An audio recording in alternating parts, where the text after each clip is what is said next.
Welcome back to Purple Peanut Productions. Today we are going to be reading Chapter 10 and 11 of Yaqui Delgado Wants to Kick Your Ass by Meg Medina.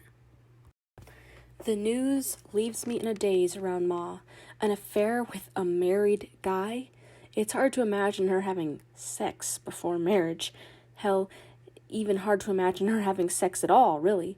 It's like I don't know who she is. Or maybe I finally do. In any case, it explains so much about Augustine and why he's gone for good. For my whole life, he never remembered my birthday. I used to wonder what kind of dad doesn't remember his own kid's birthday. Come to find out, it's the kind who has a whole family someplace else, of course. Now Not that I haven't had any good birthdays. Real good, in fact. Take the year I was 8. Leela and Ma took Mitzi and me to the Bronx Zoo on the Q44 bus. That's when I saw my first elephants and fell in love. They played with a ball on a rope. The zookeepers gave them a bath with push brooms and hoses, scrubbing their toenails and trunks. Afterwards, Mitzi and I went to the gift shop, and Leela and Ma let me pick out a present. It was my jade elephant on a thin silver chain. "It means strength," the lady behind the counter said as she held it out to me.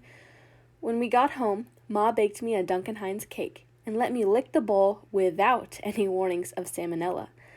We made a blanket tent on the sofa bed that night. Leela and Mitzi stayed over too. School is no better, though. Since the day I played fastball, when I step through the chain link fence each morning, my shoulders hunch up, my mouth dries, and my head goes blank. A big cloud just swallows up everything about me. It's like the schoolyard is a big miasma, one of those make-believe poison clouds that scientists once thought killed you until they figured out it was actually microbes in water and microwaves and other stuff that really gets you. Yeah, DJ's a mind-erasing miasma, and it's eating my brain. I forget everything about velocity. I can't remember the reasons we were in World War I. Each period, I stare at the clock, thinking about getting from one class to the next without seeing Yaqui. Like that's the real test. Sitting in class is just what I do in between. Darlene and I are on our way to math, and she's complaining about Mr. Nocera's rumored pop quiz when someone smacks the back of my head. It happens so fast that I think it's an accident. That's how stupid I am. I don't even know I'm in big trouble until it has swallowed me whole. Darlene stares straight ahead and starts walking fast. Another whack, this time harder. I whip around and find 2 girls I don't know. They're pretending they didn't touch me, but they're cracking up, and it's obvious that I'm the punchline. "Quit it," I say. "Quit what?" one of them says. Suddenly, there's a tug on my neck from behind, and with a tiny pop, I feel the spidery links of my chain break apart. I grab for my neck, but it's too late. When I look, I see Yaqui walking away through the crowd. "Hey!" I shout as I try to follow. The girls block my way, and soon the wall of bodies in the halls is thick. I try to push through, but people push back, annoyed. Through the spaces between shoulders and backpacks, I think I can still see Yaqui, the small bun at the back of her head. "Give it back!" A few kids turn to look, but by the time I squeeze through them, Yaqui and her friends are gone again. All I see are colors, shirts, and ugly faces. The bell rings, but as the hall's empty, I still can't move. I stand there, trying to decide what to do. I've been mugged at school, but even Darlene has vanished and left me alone. I don't blame her, really. I've started to cross over to the place where I'm too dangerous to know. My trouble might be contagious, and no one wants to catch this social disease. I get on my hands and knees and search every inch of the hall, up and down both sets of staircases. I rub dust bunnies in my fingertips, trying to find my elephant among the chewed pen caps and broken hairbands. Nothing. My dirty hands are still shaking when I finally get to class. My face feels hot, but my neck is unnaturally cold. Nothing feels real to me. Everyone stops and looks up from their quiz as I stand stupidly in the doorway. "Tardy," Mr. Nocera says. "But I lost something," I say. "You certainly did. 10 minutes to work on your quiz." "Something important," I insist. "Check the lost and found during lunch." He's already scribbling in his attendance book. 2 latenesses make a detention, Miss Sanchez. I run a tight ship. I look right through him and head to my seat, fuming. Darlene puts her foot out to stop me as I go down the aisle. You're not going to tell, are you? She whispers. If you are, leave me out of it for God's sakes. I don't want to be a witness. Now it's my turn to roll my eyes. Get out of the way. I push past and slide into my seat. How stupid does she think I am? My head is starting to pound. I'm too mad to take the quiz Mr. Moser hands me. Instead, I put my head down and stare out the gates until I don't see the bars of this cage anymore. There's only one thing I know for sure. I have to get my necklace back. The question is, how? Chapter 11. The guidance office is in room 109, along the only sunny stretch of hall in this whole stupid school. I watch through the glass of the office door where Darlene is on the phone, looking like the 30-year-old she'd like to be. She's a student aide there, getting credit instead of taking a study hall, which she refers to as a waste of learning time. Naturally, all the secretaries adore her. When she's wearing the volunteer badge, she's responsible, a little snippy, and has a good phone manner. A mini-me of their very own. It has taken some convincing to corrupt her. I had to swear I'd never use her as a witness, no matter what. Also that I'd help her with physics homework for the rest of the year. I pretend the bulletin board in the hall is interesting as I wait for her to get what I want. Our crime is taking even longer than I thought. I should already be in study hall, and any minute one of the wandering teachers on duty is going to find me and shake me down for a hall pass. It's not like I can hide in the bathroom. Who knows what would happen if Yaqui's crew found me in there. The board is crammed with posters, registering for the draft, college visits, SAT dates, and codes. A science academy for juniors and seniors at the community college. One poster catches my eye. It has a bulldog inside a circle with a diagonal red line. Bully-free zone. Stand up. Speak out, it says. I almost laugh out loud. Here, Darlene whispers, peeking out the door a few minutes later. Yaqui Delgado's schedule. It's tucked under an application for the Science Academy. She tugs at her skirt nervously as I look the paper over. I hope you know I could get in real trouble for this. Accessing student records is like illegal for an aide. You're a secret badass, though, I say to make her feel better.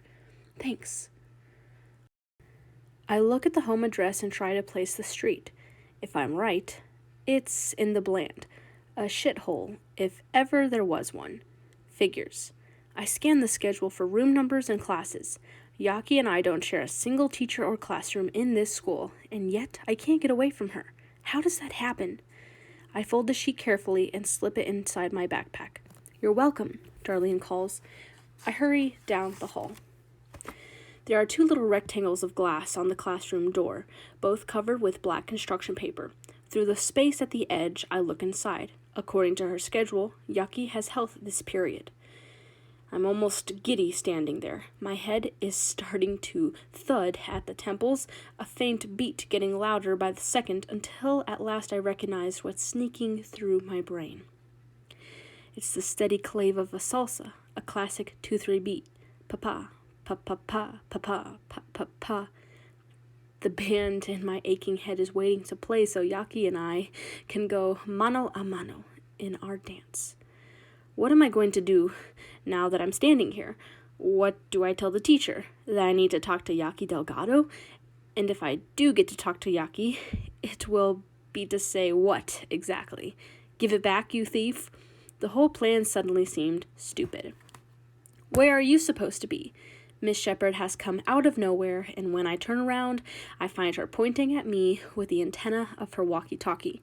She's on hall duty, looking for skippers like me, and she's even wearing sneakers for the occasion. It occurs to me now that I've never skipped before.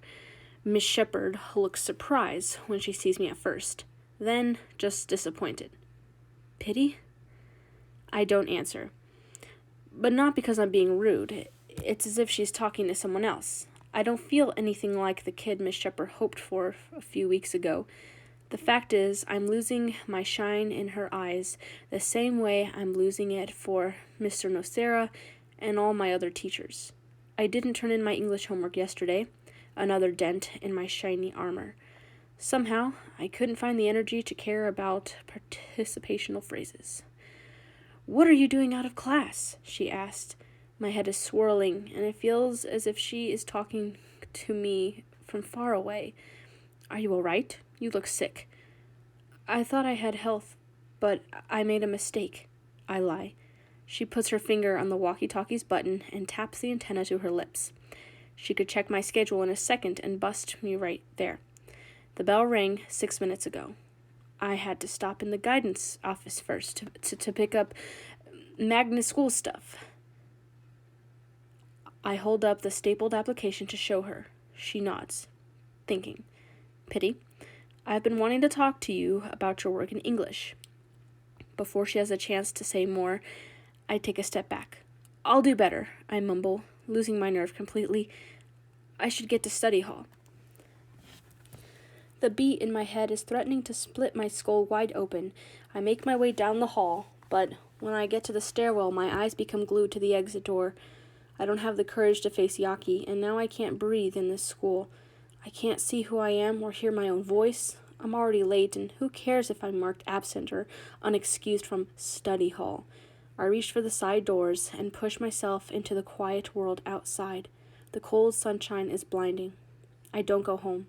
Instead, I walk 2 blocks to the bus stop and climb on the next bus to kill time. This one is headed towards a subway, but in the middle of the day, it's nearly empty. I settle in at the back. She stole my elephant necklace. I type the message to Mitzi in my phone and wait for her to reply as I ride. 10 whole minutes go by and nothing. I stare out the window, brooding and feeling ignored. The bus skirts the projects where Yaqui lives. Tall buildings and tagged benches with guys just waiting for nothing. I look high up as we go by, trying to imagine from which ugly window Yaqui looks out onto the world. Up at the front of the bus, a man signals for a stop. He's about Ma's age, tall with salt and pepper hair. A folded newspaper is tucked under his arm. I can't help it. I start to play my old game. He likes platanos fritos and cheeseburgers like me, I decide. He likes nature shows. By the time he's climbed down to the sidewalk, I can almost imagine his voice deep and calm in my ear as he tucks me into bed. "Pity, I'm so sorry for everything. I've thought of you all these years. Don't worry, I'll keep you safe. And here, I've written a song just for you." I ride to the bitter end of the line, thinking of my imaginary father and humming his made-up tune.